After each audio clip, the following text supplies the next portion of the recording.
Hi, moms, dads, and little readers. Welcome to Magic Rainbow Stories, the cozy corner where families read, imagine, and grow together. Today, we've gathered some of our favorite picture book tales into one gentle, joy-filled family story time. So grab your child, a warm blanket, and let these heartwarming stories bring smiles, calm, and connection for the whole family. Let's begin our story time together. Little Bear skips his nap. In the cozy forest of Maple Hollow, one small cub had one big idea: no more naps, meet. Benny Bear, brave, bouncy, and totally convinced he's outgrown nap time. Why waste time sleeping, he says, when there's a whole world to explore? He's got energy, a superhero scarf, and a plan. Play all day, zero naps, zero problems. But skipping rest might not be the grand adventure Benny expects, because even the busiest cubs can't out-hug a nap forever. Get ready for a tumble, a grumble, and a very cozy lesson about the power of rest. Benny Bear burst out of bed like a rocket. Boing! "Today's the day I do it all," he shouted, arms up, tail wagging.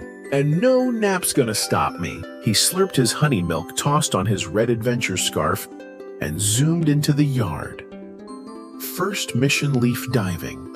Second, mud puddle jumping. Third, let's play hide and squeak, he giggled, chasing Bunny and Squirrel behind the tree stumps. "Don't you ever get sleepy?" asked Bunny, flopping onto a log. "Never," Benny said, tripping over his own paws. "I'm a nap-free bear now." By snack time, Benny had raced, rolled, climbed, splashed, and sung at least 5 songs about jelly beans. From the porch, Mama Bear called gently, "Nap time, sweet cub." But Benny stuck out his tongue. "Not today. Mama, I'm still going strong." Well, almost. If you looked closely, his yawns were hiding between laughs. His scarf had flopped to one side, and his eyes just a tiny bit droopy. Still, Benny marched on. He was determined to stay awake. But the forest had other plans. By midday, the sun was warm, the forest was quiet, and Benny Bear was still on the move, sort of. He wandered in slow circles, dragging a stick like a sword. "I'm still awake," he mumbled, blinking one eye at a time. Mama Bear stepped outside, holding his favorite fuzzy blanket. "Time to rest, little explorer," she said with a smile. "Rest is for tiny cubs, not brave bears like me," Benny declared. He spun dramatically and stumbled into a bush. Bunny peeked out from behind a log. "Benny, your eyes are closing." "No, they're not," he replied, while walking straight into a tree. "I'm not tired," Benny insisted, but his voice squeaked like a sleepy squirrel. Mama Bear chuckled softly. "Even heroes need naps to keep their superpowers." Benny crossed his arms. "Then I guess I'm a napless ninja." He tried to strike a karate pose, but instead he wobbled and flopped onto the grass like a sleepy potato. The rebellion was real, but so was the yawning. Benny Bear's nap strike was starting to crumble, and deep down under all the silly, wiggly, totally not tired bravado, Benny knew it. By the time the sun stretched long shadows across the trees, Benny Bear was not having fun anymore. He tried to build a stick fort, but the walls kept falling. He played tag with Bunny, but tripped over a pine cone and landed in a pile of acorns. "Oh," he grumbled, rubbing his paw. "Why's everything so hard today?" Bunny offered him a dandelion. Benny frowned.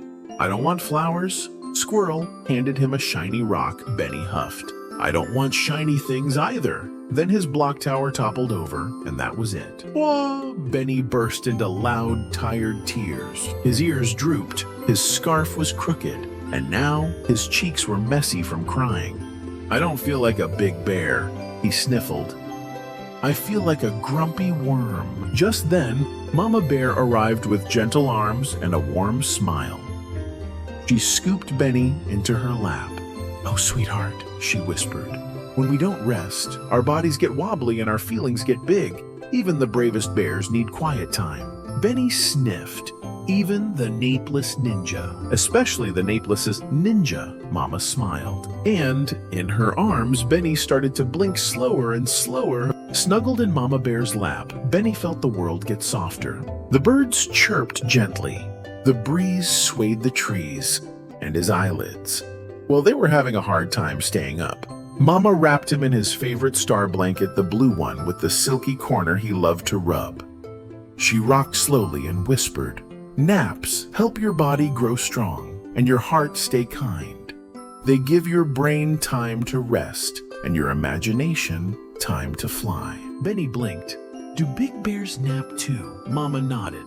"Even Papa Bear snores like a tractor after lunch." That made Benny giggle just a little.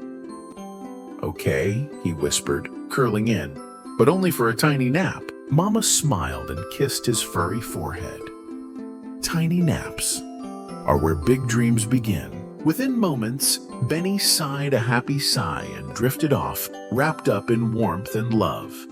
No roaring, no running, just soft snores and peaceful dreams of jellybean mountains and leaf boat races. And the forest, which had been waiting patiently, finally got its quiet back, because even the wildest little bear can't outhug nap time. The next morning, the sun peeked through Benny's window like a smiling friend. Stretch, yawn, Big Bear, bounce out of bed. Benny rubbed his eyes and blinked at the bright forest. "Whoa," he said, feeling different, lighter, happier. "I feel amazing." His legs were springy, his eyes were shiny, his tail even wagged a little. He zoomed through breakfast, zipped on his superhero scarf properly this time, and dashed outside. "Bunny Squirrel, let's play. Did you sleep last night?" asked Squirrel. "Yup, and I even napped yesterday," Benny said proudly. Turns out naps are kind of awesome. They played pirate logs and mud bakery, and Benny didn't trip once. He remembered all the tag rules and shared the best berries with Bunny. When Mama called from the porch, "Nap time soon," Benny nodded. "Okay, Mama, just 5 more minutes." Squirrel's jaw dropped. "Benny, Bear is choosing a nap." Benny grinned. "Even napless ninjas need superpowers," he winked. And off they ran, ready to play hard, rest well, and wake up even brighter next time. So what did Benny Bear learn? That even the busiest, bravest little bears need a nap. Because when we rest, we feel better. We play kinder. We grow stronger inside and out. So if you're feeling a little wobbly, or your heart feels big and grumpy like Benny's, maybe it's time to snuggle in and let your body rest too. Even napeless ninjas need their superpowers recharged. Now it's your turn. Can you stretch like Benny, yawn like a big bear, tuck in your blanket just right, close your eyes, and let the dreams begin? If you liked Benny's story, give us a big bear hug with a like, subscribe for more cozy tales and colorful forest friends. And remember, magic happens when little ones rest. See you next story time.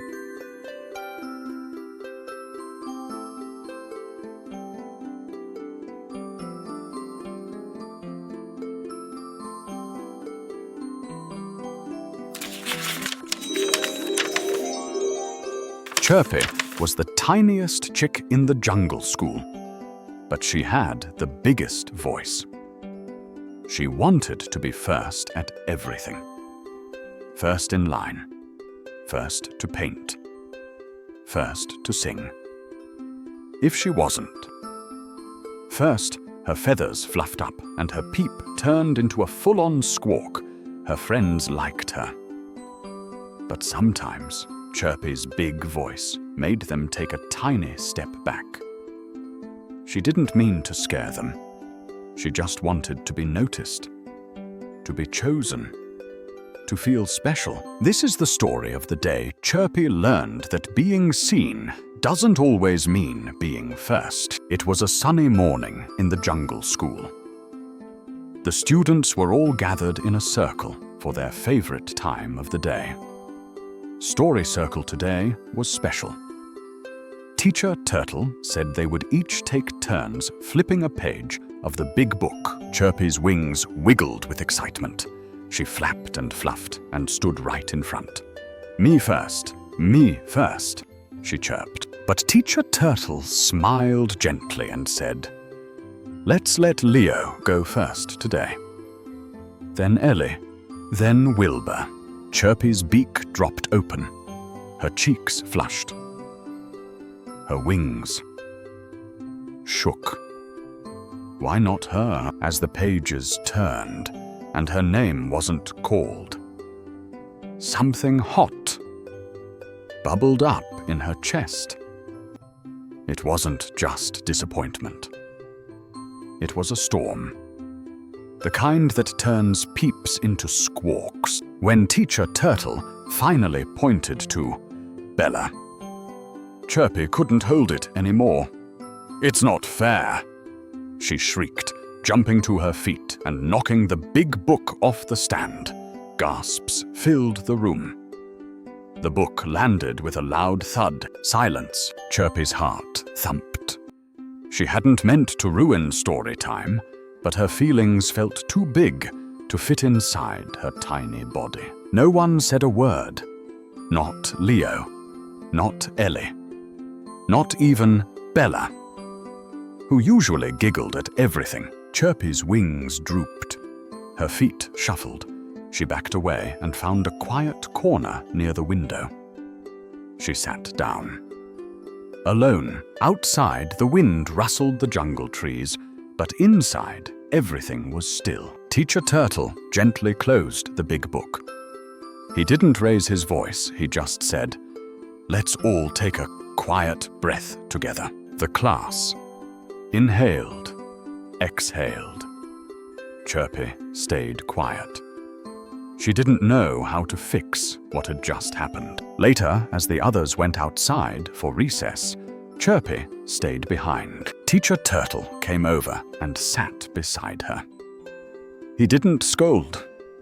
He just looked at her with kind eyes. Feeling big today? He asked. Chirpy nodded. Sometimes when we feel unseen, our feelings turn loud, he said. Chirpy's eyes welled up. I just wanted it to be my turn. I know, Teacher said, but there are other ways to be seen. Ways that don't hurt others, or the story. Chirpy blinked. How? And that's when Teacher Turtle taught her something new. A special way to let big feelings fly. Without knocking down books, Teacher Turtle stood up slowly and motioned for Chirpy to do the same. Let's try something called a feather breath, he said. Chirpy tilted her head. What's that? It's how little chicks let big feelings go. First said, Teacher, breathe in like you're smelling warm sunflower seeds. Chirpy sniffed through her tiny beak inhale. Now breathe out like you're ruffling your feathers in a gentle breeze. Chirpy exhaled. Pfft. They did it again. In out and out. Slowly, the tight flutter in Chirpy's chest began to ease. Her wings stopped twitching. Her eyes softened. That's better. Teacher said, now count to 10 with me. Slowly. 1, 2, 3. By the time they reached 10, Chirpy felt like she could breathe again. I still wish I had a turn, she whispered. Teacher Turtle nodded. That feeling is okay, but now you can carry it gently, without letting it spill. He handed her a small feather from the reading rug. Here, when you feel the flap-flap, feeling hold this. Remember your breath. Chirpy held the feather in her wing. It was soft, light, like her feelings could be too, if she treated them with care. The next day, during art time, the jungle class was painting a giant mural. There was only one red brush left. Chirpy saw it first. She wanted to grab it, wanted to shout, "Mine!" But she paused. She felt the flap-flap, feeling stir. So she took a feather breath, inhale, sunflower seeds, exhale, gentle breeze. She looked at Bella beside her. "Wanna take turns?" she asked, voice steady. Bella blinked, surprised. Okay, they painted. They laughed. No yelling. No storm. Just color. And calm. At circle time, Teacher Turtle asked, "Who would like to flip today's page?" Chirpy raised her wing, but didn't flap. "I'd like a turn, but I can wait." Teacher smiled. "Today, Chirpy, you may go first." Chirpy beamed, and just like that, without squawking or stomping, she was seen. She flipped the page carefully. Everyone clapped. Even Leo, the feeling that filled her chest. This time, not fire, not storm. It was warm and steady. It was pride. From that day on, Chirpy still had big feelings. She still loved going first. She still felt little flutters when she had to wait. But now she had a soft feather in her wing, a breath she could always take, and the memory of flipping a page, not because she was loud, but because she was ready. She learned that being seen isn't about shouting the loudest. It's about shining in your own quiet way. And she discovered something even more special. When she let others go first. When she shared the brush. When she waited her turn, she felt big inside. Not noisy big. Kind big. Brave big. The kind of big that makes others feel safe. So, if you ever feel the flap flap, feeling in your chest, if your feathers fluff and your beak wants to squawk, stop. Take a feather. Breath, smell the sunflower seeds. Blow the breeze. Count to 10. And remember, you don't need to be first to be loved. You just need to be you. Little Tiger Learns to Wait.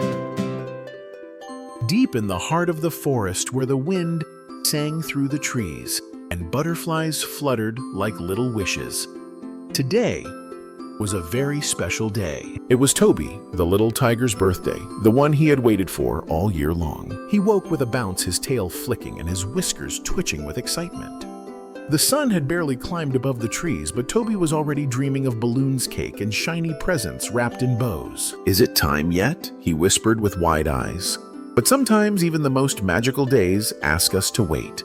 Something Toby hadn't quite learned yet. The morning sun spilled soft golden light through the leaves as Toby the little tiger tumbled out of bed, his heart bouncing faster than his paws. Today is the day he cheered my birthday. He darted through the den stripes, wiggling with joy, imagining cake towers and glittering gift boxes tied with ribbon.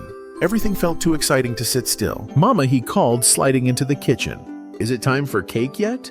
Or presents? Or both?" Mama Tiger chuckled warmly, stirring porridge with calm paws. "Not quite yet, sweetheart. Your party starts this afternoon when your friends arrive." Toby's ears drooped just a little. This afternoon, he repeated, that sounded far, far away. He sat at the table, his tail twitching impatiently. Minutes felt like hours. He tapped his claws. He sighed. He asked again, "How many more minutes, Mama? Waiting is hard." "I know," Mama said gently. "But sometimes waiting makes the best moments even more special." Toby frowned. He wasn't so sure. Waiting didn't feel special. It felt long and boring and hard to do. He didn't know it yet. But today, Toby would learn that some of the best things take time. By mid-morning, Toby had asked 7 times if it was party time yet. "Not yet, darling," Mama said with a smile. "Your friends are still getting ready." Toby plopped onto the rug with a huff. His striped tail thumped the floor. The jungle outside was warm and buzzing, but inside everything felt slow. Too slow. He tried stacking his toy blocks but knocked them over in frustration. He tried coloring, but all the crayons felt dull. He even sniffed the wrapped boxes Mama had set on the shelf, hoping one might open itself early. "Why is waiting so hard?" he groaned. Mama sat beside him, her voice soft like a lullaby. "Because you're excited, little one. And when we're excited, time can feel like it's walking on turtle toes." Toby scrunched his nose. "I don't want turtle toes. I want tiger speed." Mama laughed gently. Even tigers must learn to pause. But Toby didn't want to pause. He wanted frosting and games and hugs from his friends right now. So when he heard a leaf rustle at the door, he leapt up, eyes shining. But it was only the wind. Toby flopped back down with a growl in his belly, not from hunger, but from impatience. Toby sat with his arms crossed and his brow all wrinkled. "This is the slowest birthday ever," he muttered. He kicked his block tower crash, then flopped onto the floor with a loud, dramatic sigh. His eyes stung a little, but he blinked the feeling away. He wasn't sad. Not really. He was just mad. Mad at waiting. Mad at time mad. That birthdays didn't come all at once, like magic. Just then a soft knock came at the door. It was Nia, the little cat.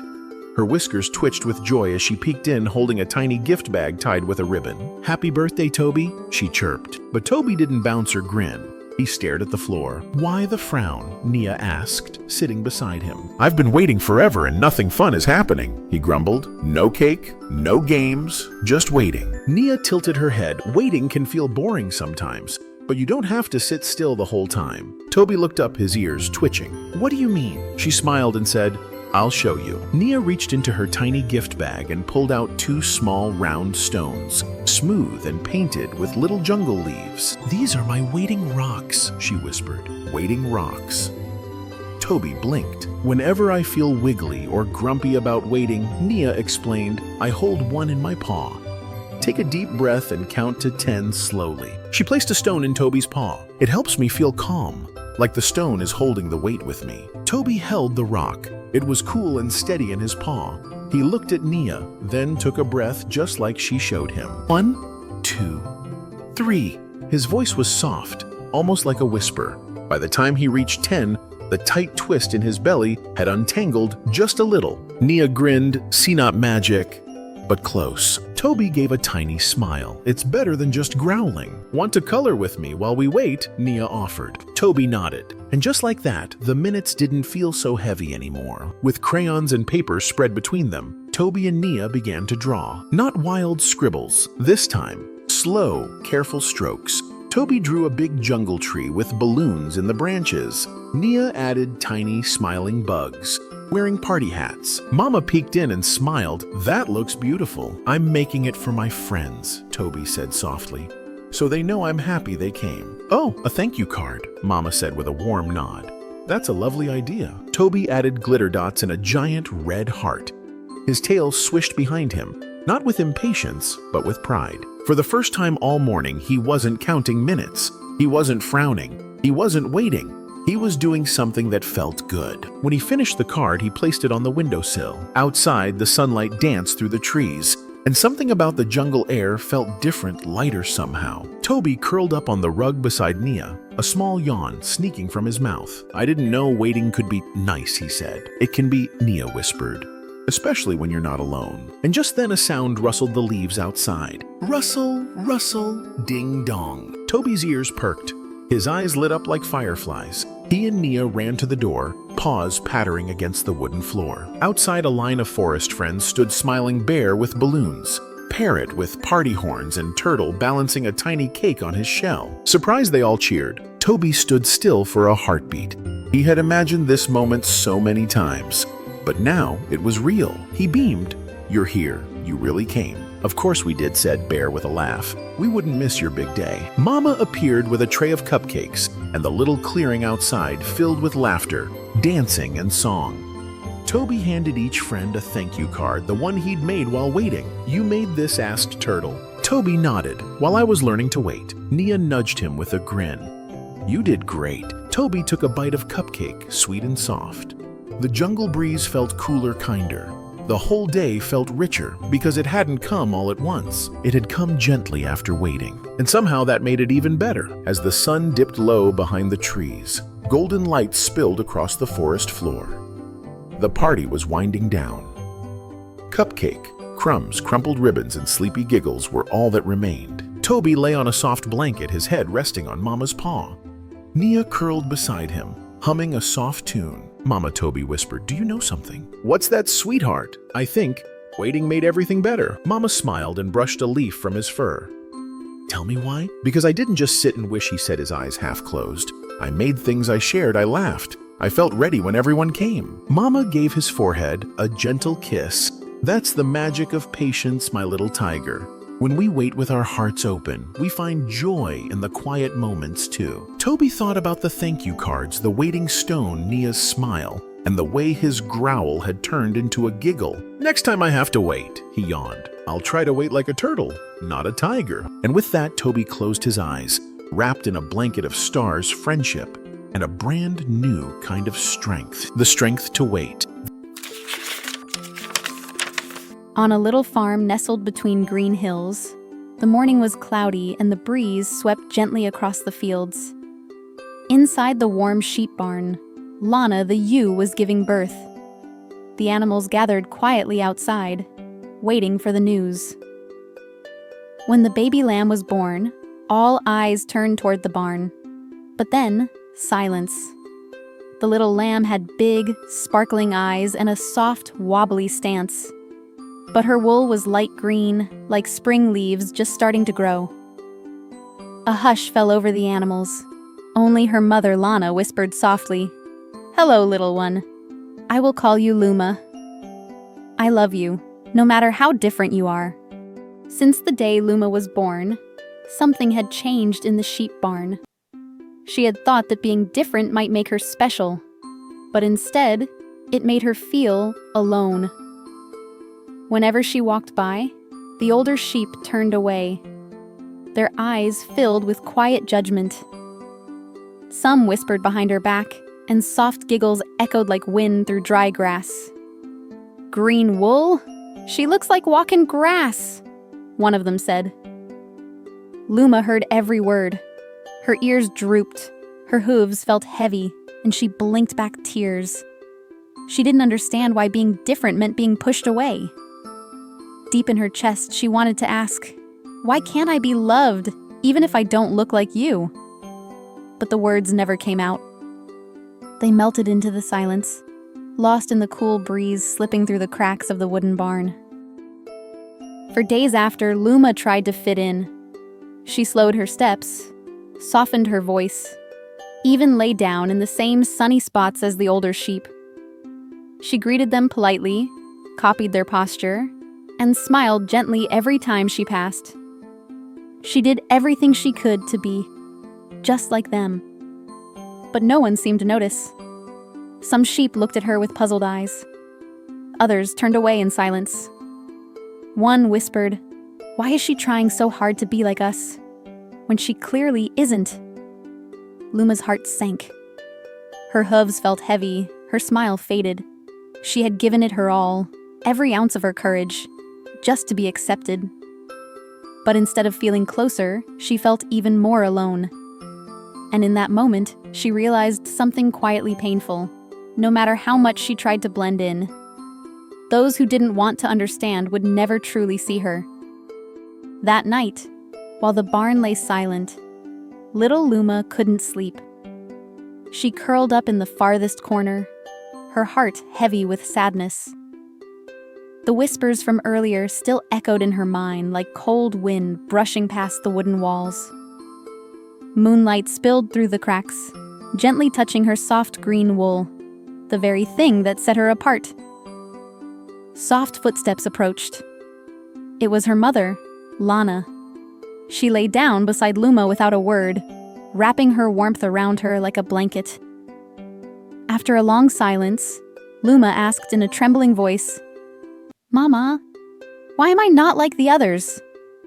Lana smiled gently and whispered, "Because you are one of a kind, and the most special thing in this world, my love, is having the courage to be yourself." Luma didn't answer, but her eyes slowly closed. Her mother's breath was calm and steady. In that moment, the barn was no longer cold. It was filled with quiet love, and the rhythm of a lullaby only a mother's heart could sing.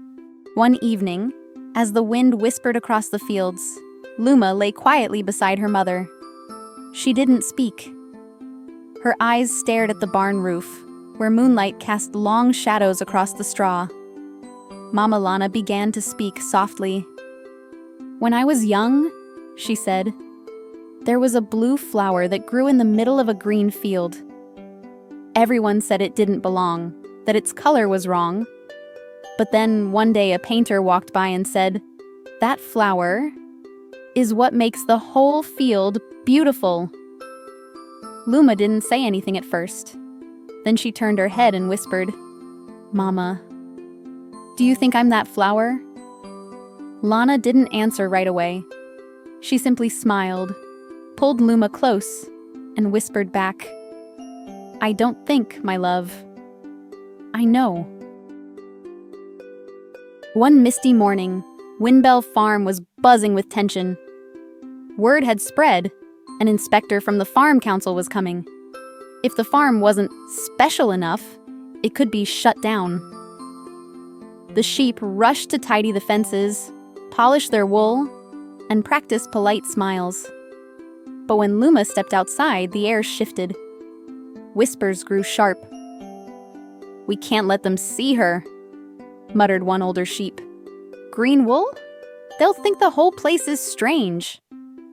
And just like that, Luma was locked inside the old hay shed. No explanation, no goodbye. The door creaked shut, and silence fell. Inside the shed, Luma didn't cry. She curled up in a corner, her chest heavy, her voice small. If being me makes them ashamed, maybe I shouldn't have been born at all. But what the others didn't know was that someone had seen it all. From the edge of the field, a pair of kind eyes watched everything quietly. And in that moment, the wind shifted. The shed door creaked open. Light flooded in, and Luma squinted. Standing there was a tall, silver-maned horse with kind eyes. "Sorry to startle you," he said softly. "I'm the inspector from the farm council, and I believe I've just found the most special thing on this farm." Luma froze, unsure what to say. But before she could speak, the horse turned toward the yard and called out, "Everyone, did you know this farm has a green lamb?" Gasps echoed across the barnyard. The sheep who once turned away now stared with wide, astonished eyes. There were no whispers this time, only stunned silence. Then slowly, murmurs of wonder began to rise. The inspector stepped closer to Luma, lowered his head with a smile, and said, "What makes a farm unforgettable isn't how perfect it looks. It's the courage to be different." Luma lifted her head. Her green wool caught the light like morning leaves in the sun. For the first time, she didn't feel strange. She felt seen. She felt proud. She felt like she belonged. Since that day, everything changed at Windbell Farm. Luma no longer hid in the corner of the barn. She ran freely through the fields, danced with butterflies, and was greeted by the other sheep, not with whispers, but with kind smiles and bright eyes. The same voices that once doubted her now said things like, "Luma is truly special. Her green wool is so beautiful. I wish I had something that made me different too." From a quiet distance, Mama Lana watched her daughter with a soft smile and eyes full of pride. And Luma? Every morning, she stood tall beneath the sunlight, stretched her little legs, and whispered to herself, "I don't have to be like anyone else. Being me is already something wonderful." In the middle of the friendly forest lived a quiet little hedgehog named Hazel. Hazel didn't laugh. Hazel didn't smile. She just sat quietly under her favorite mushroom tree. The other animals in Sunny Forest giggled, danced, and played every day. But Hazel, she only watched. "Do you think she's sad?" whispered Benny the bunny. "Maybe she forgot how to smile," said Ellie the elephant. No one really knew, but all the animals wanted just one thing, to see Hazel smile, even just once. And one tiny squirrel had a very silly idea. Hazel the hedgehog wasn't mean. She wasn't angry. She just didn't smile. She lived in a cozy little burrow with soft moss, shiny pebbles, and her favorite red blanket. Hazel loved to listen. She loved to think. But when the others laughed and played tag in the leaves, Hazel stayed quiet. Every morning, the forest woke up with sunshine and giggles. Benny the bunny bounced in the meadow. Ginger the giraffe painted flowers with her tail. Ellie, the elephant, splashed everyone with water from the pond. They all laughed every day, but not Hazel. She never smiles, Benny whispered. Maybe she doesn't like us, said Ginger a little sadly, but Ellie shook her head. No, Hazel just needs time. Even though Hazel didn't smile, she always listened. She listened to Benny's silly rhymes. She watched Ginger's wiggly tail paintings. She even let Ellie's water splash her nose sometimes. Still, her little hedgehog face stayed the same, calm, quiet. Still, but the animals didn't give up. They really wanted Hazel to feel part of their fun. That's when someone very small, very quick, and very silly decided to try something new. Sammy the squirrel zipped down from a tree, giggling and bouncing with energy. I'm going to make Hazel laugh, he squeaked. You, Benny blinked. How with silliness, Sammy said, spinning like a leaf. The next morning, Hazel sat under her mushroom tree as usual.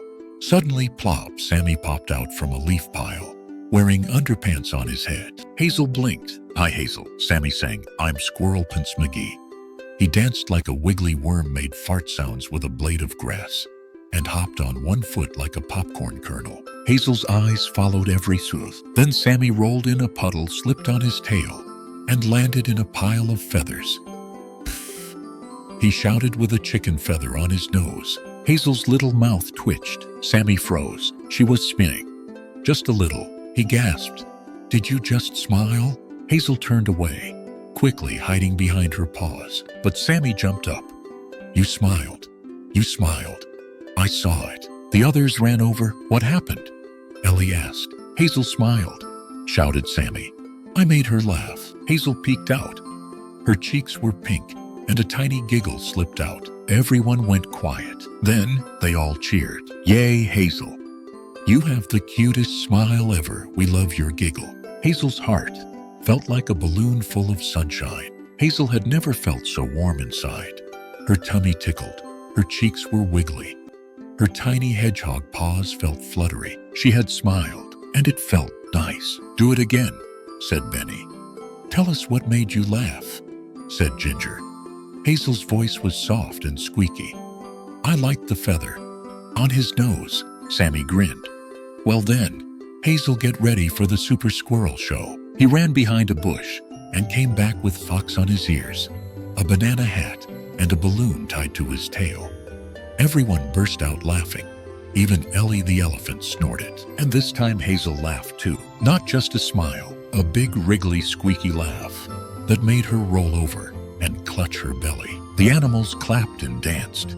Ginger spun in circles. Benny did bouncy jumps. Ellie blew a trumpet sound with her trunk. Hazel sat up and wiped a happy tear. I didn't know. Laughing felt so sparkly, she said. You've always had a smile, said Ellie. It was just hiding, like a rainbow after the rain, said Sammy. Hazel stood up.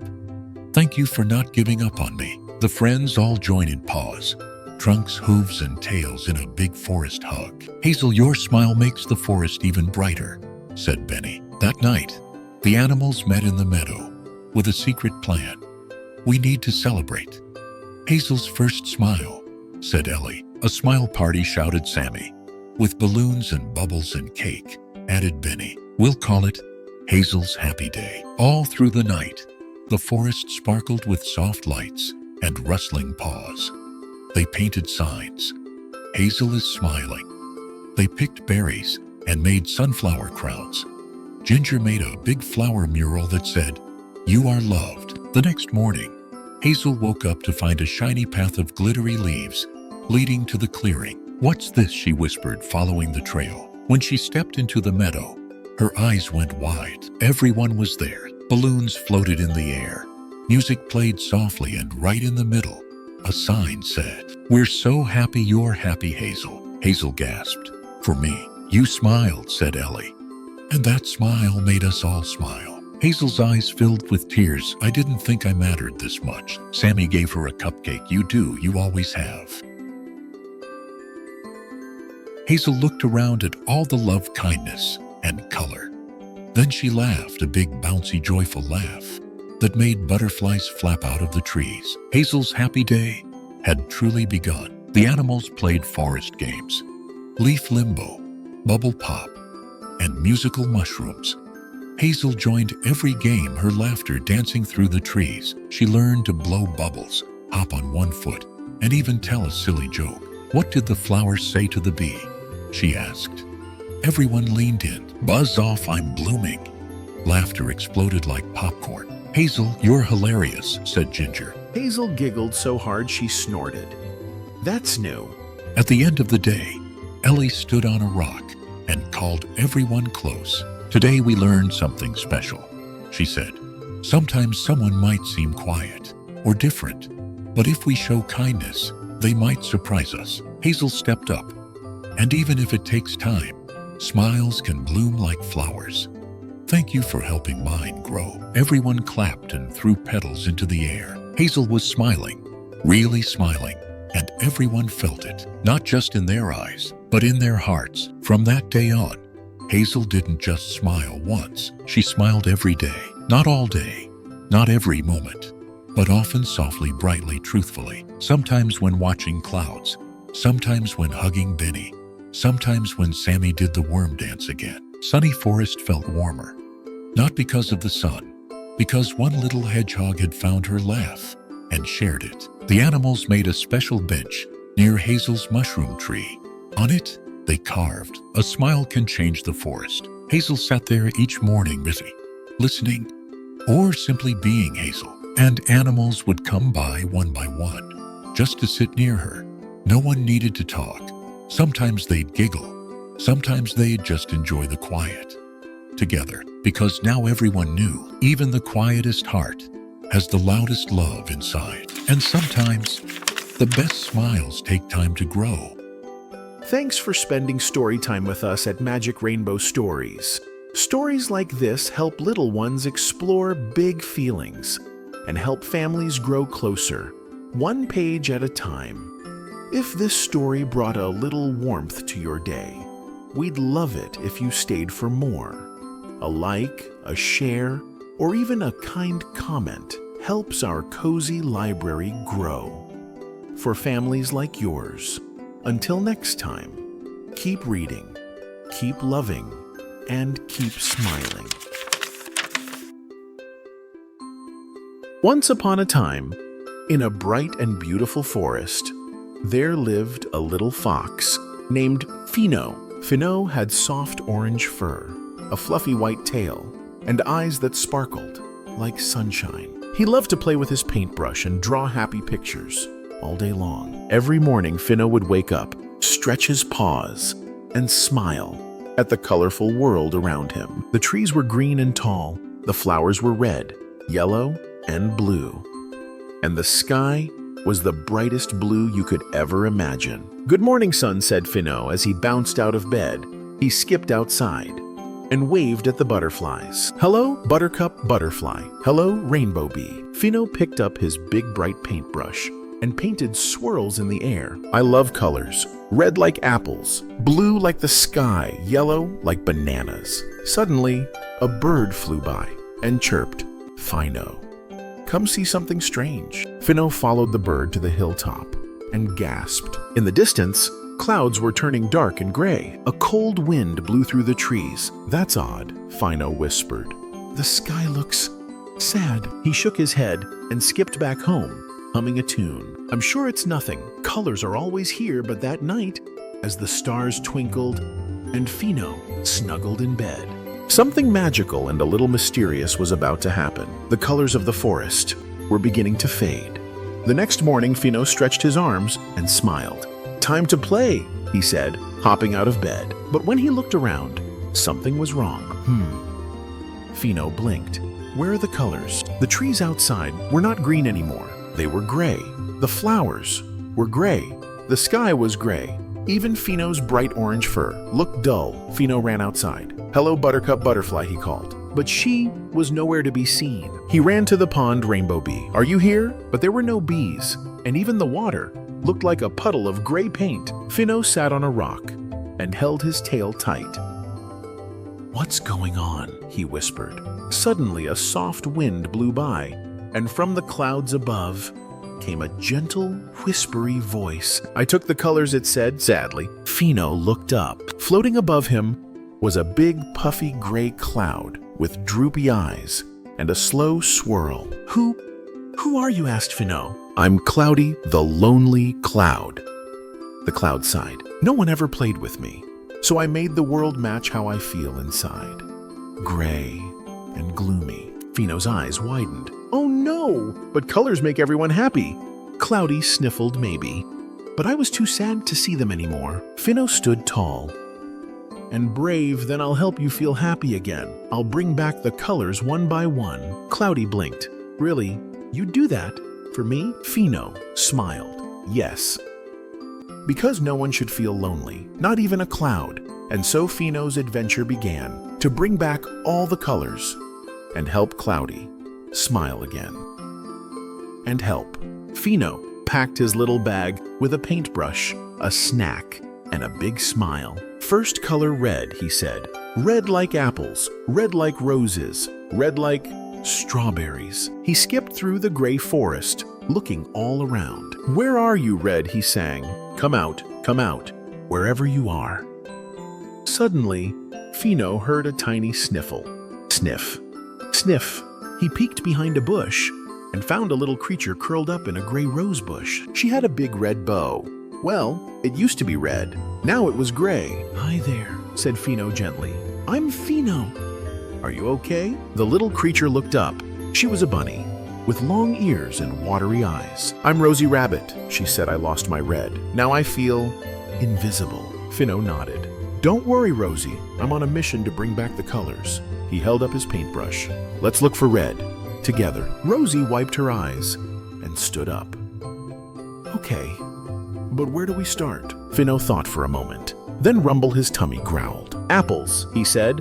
"Let's find the apple tree." They walked to the orchard and saw the apple tree, but all the apples were gray. "Oh no," Rosie gasped. Fino touched one gently.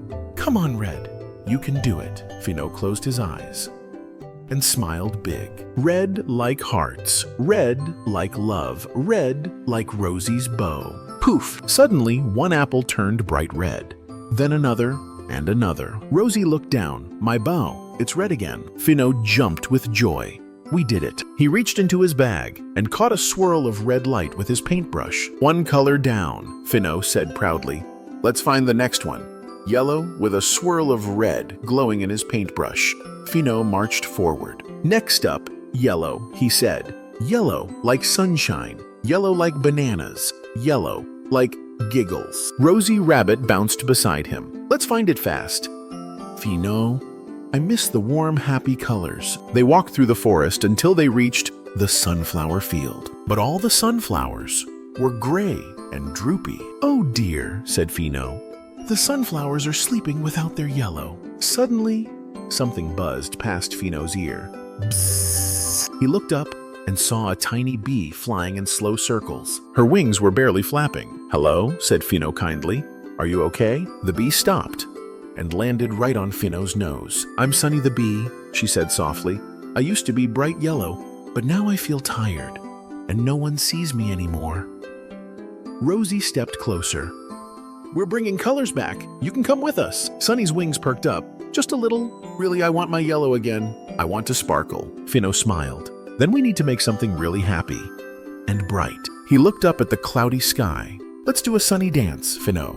Rosie and Sunny held hands and wings and danced in a big circle. Yellow is happy. Yellow is fun. Yellow is sunshine.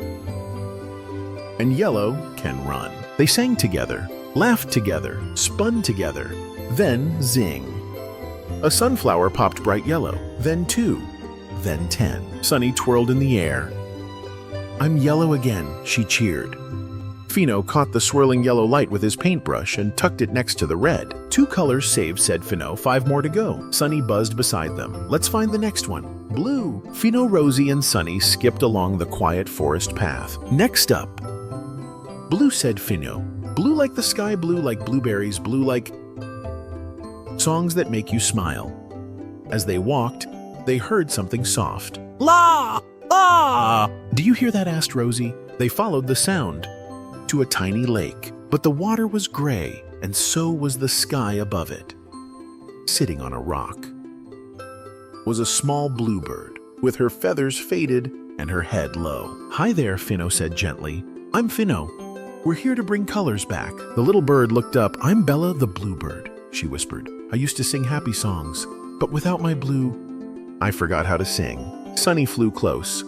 Don't be sad, Bella. Maybe we can help you remember. Fino took out his paintbrush and smiled. Let's try a blue song together. He tapped the ground like a drum. Rosie clapped her paws. Sunny buzzed a beat. Then Bella opened her beak and began to hum. Just a little at first. La, la, la. Her voice grew louder, sweeter, and soon, poof, her feathers turned a sparkling blue. The lake shimmered. The water turned deep blue too. Even the sky above them brightened just a bit. Bella flapped her wings with joy. I remember my song. Fino caught the swirl of blue and added it to his brush. That's 3 colors, said Fino. Red, yellow, and now blue. Rosie twirled. This is fun. Sunny buzzed. What color comes next? Fino grinned. Let's find green. The color of leaves, frogs, and grassy giggles. And off they went, following a trail of gray trees, hoping to find a little green magic. Through the quiet gray forest, Fino and his friends tiptoed along the path. Now we need to find green, said Fino. Green like trees, frogs, and tickly grass. Rosie Rabbit looked around. Everything is still so gray. Sunny buzzed sadly. Even the bushes look sleepy. Just then, splash. A sound came from a puddle ahead. Did you hear that? Asked Bella. The friends ran over and peeked behind a bush. There sat a silly little frog, staring at his toes. Hello, Fino waved. I'm Fino. Are you feeling okay? The frog let out a tiny ribbit and sighed. I'm Freddy the Frog. I lost my green, and now I don't feel funny anymore. Rosie tilted her head. You don't feel funny? Freddy nodded. I used to be the giggliest frog in the forest, but without green, I forgot how to laugh. Fino tapped his chin. Maybe we can help you giggle again. He reached into his bag and pulled out a feather. Let's try a giggle game. He tickled Freddy's toes with the feather ribbit. Sunny did a silly dance. Bella made funny wing poses. Freddy burst out laughing. Suddenly, pop! His skin turned bright green. The grass under him glowed. The trees around them sparkled with green leaves. Rosie spun in circles.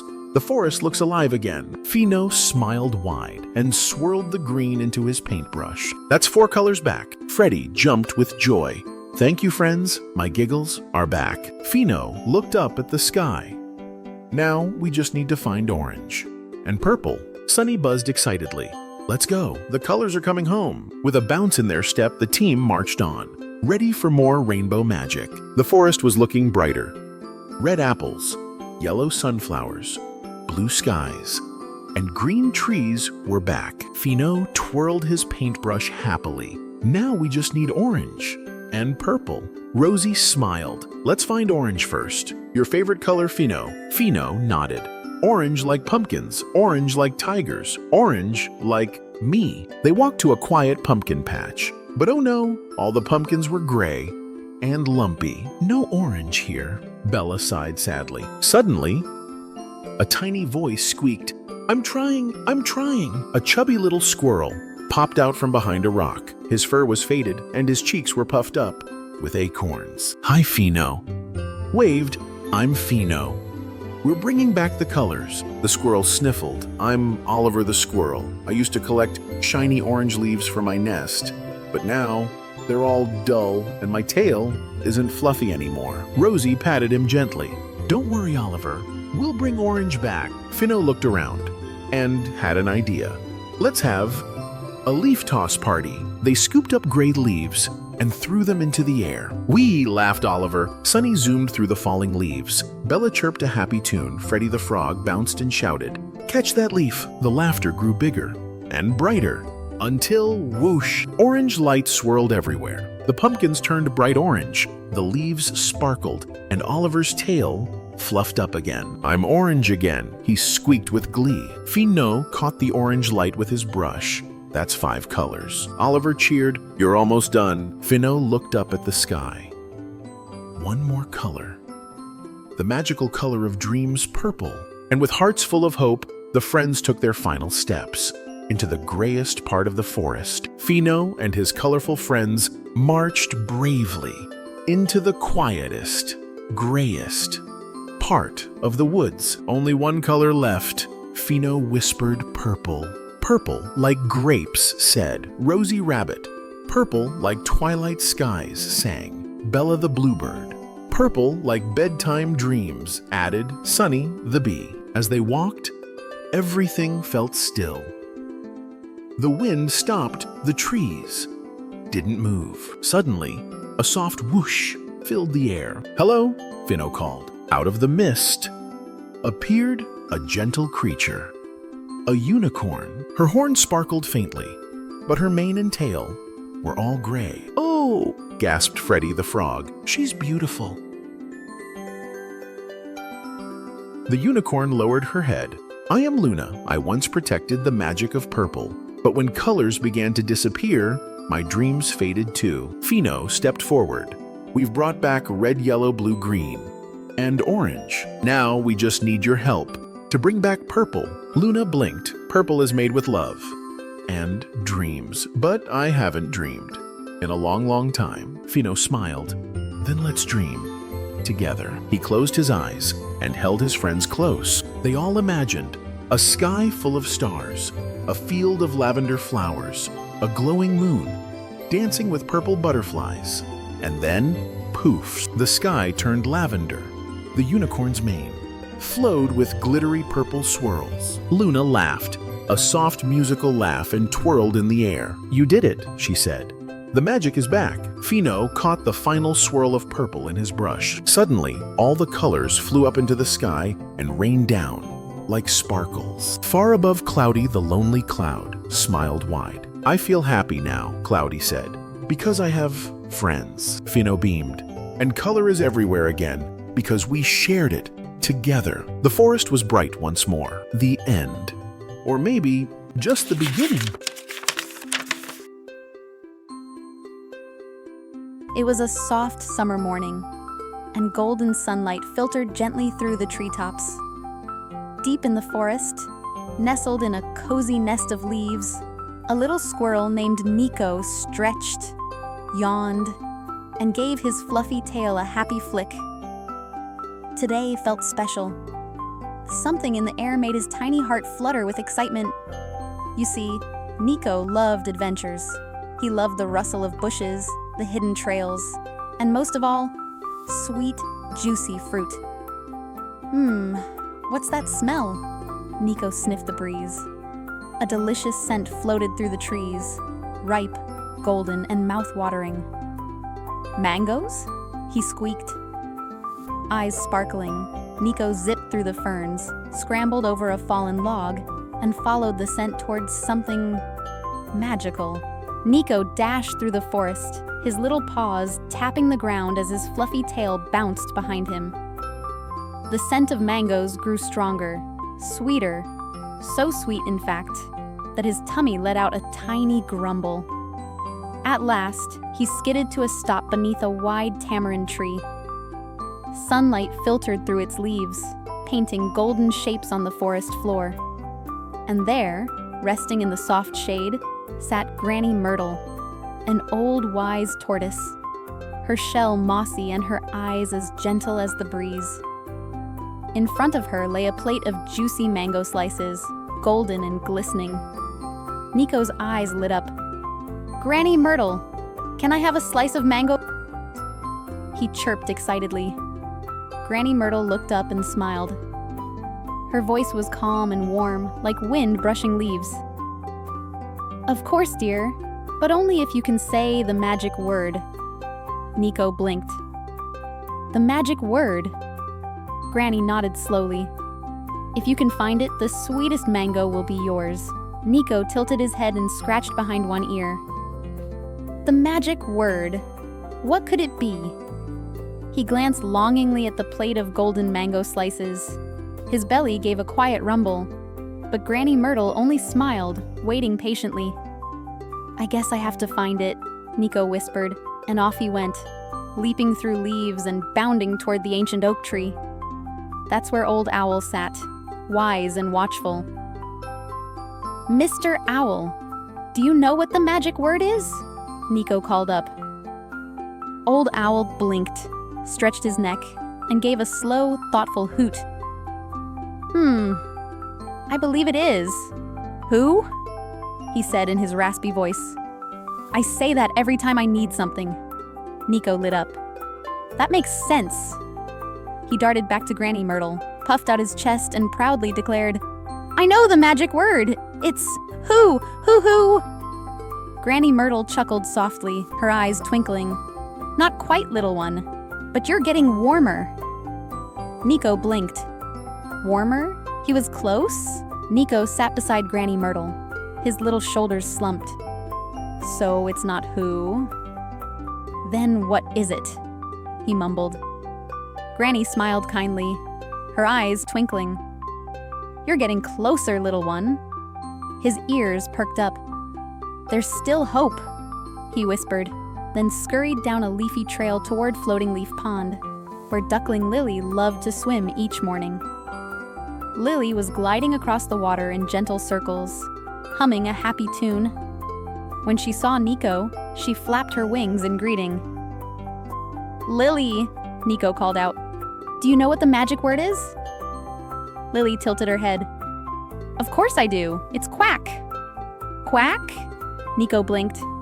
"Absolutely. I say quack, and Mama gives me crumbs right away." "Thanks, Lily," Niko said, tail twitching with excitement. He ran all the way back to Granny Myrtle and stood tall with confidence. "I've got it this time. The magic word is quack, quack, quack." Granny Myrtle chuckled gently. "Not quite, dear, but you're really trying, and that's wonderful." After his quack attempt failed, Niko's steps slowed. His tail drooped just a little. "So close, but still not right," he whispered, ears folding back slightly. By the little stone bridge where the forest met the stream, Rio the green frog sat on a lily pad, humming a tune to himself. Niko approached and gave a small smile. "Hi, Rio.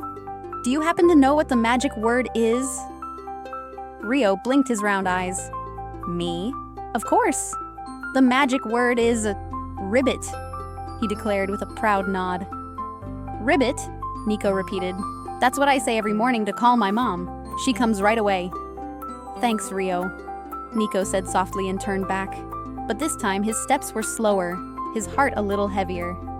Standing in front of Granny Myrtle again, he said gently, "I think the magic word is ribbit?" Granny smiled warmly, her eyes glowing with kindness. "Not quite, little one, but I can see how hard you're trying." Niko sat beneath a tree in silence. He had tried 3 times already. Should he give up? Niko sat quietly beneath the tamarind tree where Granny Myrtle waited. The sunlight now was softer, like a gentle hug rather than a bright hello. He lowered his head, ears drooping. His big, fluffy tail, once so full of energy, now curled still behind him. "I tried," he whispered, voice trembling. "I really tried, again and again, but I just can't figure it out." Granny said nothing. She simply looked at him with warm, kind eyes that seemed to say, "Just be yourself." Niko glanced at the plate of mango slices. Only one piece remained, golden and glowing like the last beam of light in the sky. He didn't shout. He didn't jump. He simply stepped forward, slowly, and looked up into Granny Myrtle's eyes. "I don't know what the magic word is, Granny," he said softly.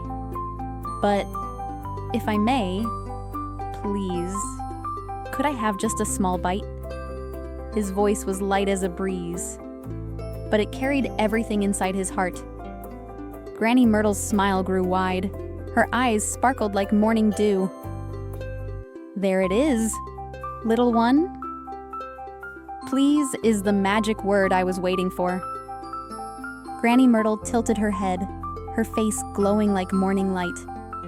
You did it, Niko, she said gently, her voice trembling with joy. You didn't just say the magic word. You said it from the heart. She slowly nudged the lily leaf plate toward him. The last slice of mango, the sweetest of all, is yours. Niko's eyes widened. He didn't speak. He simply bowed his head and held the mango gently in his tiny paws. Thank you. So much, he whispered. Granny smiled and nodded, her eyes glistening. He brought the slice to his lips, closed his eyes, and took a bite. The sweetness melted like sunshine in his mouth. But more than the taste, it was the warm feeling inside his chest that made it magical. Just then, from behind the trees and ferns, Old Owl, Duckling Lily, and Rio the Frog slowly stepped into the clearing. They had seen everything. You did it, Niko, Lily quacked. So that's the magic word, Rio whispered, scratching his head and smiling shyly. The forest paused, then burst into cheers, flaps, and laughter. The magic wasn't just in the word. It was in how Niko made everyone feel. As the forest quieted again, Granny Myrtle gently asked, Do you know why please is a magic word? Niko tilted his head. Lily, Rio, and Old Owl leaned in to listen. Granny smiled warmly. Because it's a small word, but it carries respect, gratitude, and kindness. When someone says please from the heart, it makes the other person feel truly cared for. Niko looked down at his tiny paws, still holding the last sweet bite of mango. He nodded, this time not for the fruit, but for something much more important. I think next time I say please, it won't be just to ask for something, he said softly. It'll be because I want others to know I truly mean it. Granny Myrtle nodded slowly. And that, my dear, is what makes a kind heart. The forest bathed in golden light as evening settled in. The breeze rustled the trees gently, as if the woods themselves were applauding. Niko looked at his friends and smiled, his heart light and full.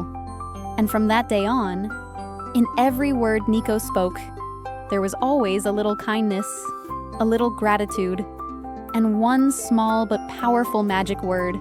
Thanks for spending story time with us at Magic Rainbow Stories. Stories like these help little ones explore big feelings and bring families closer, one page at a time.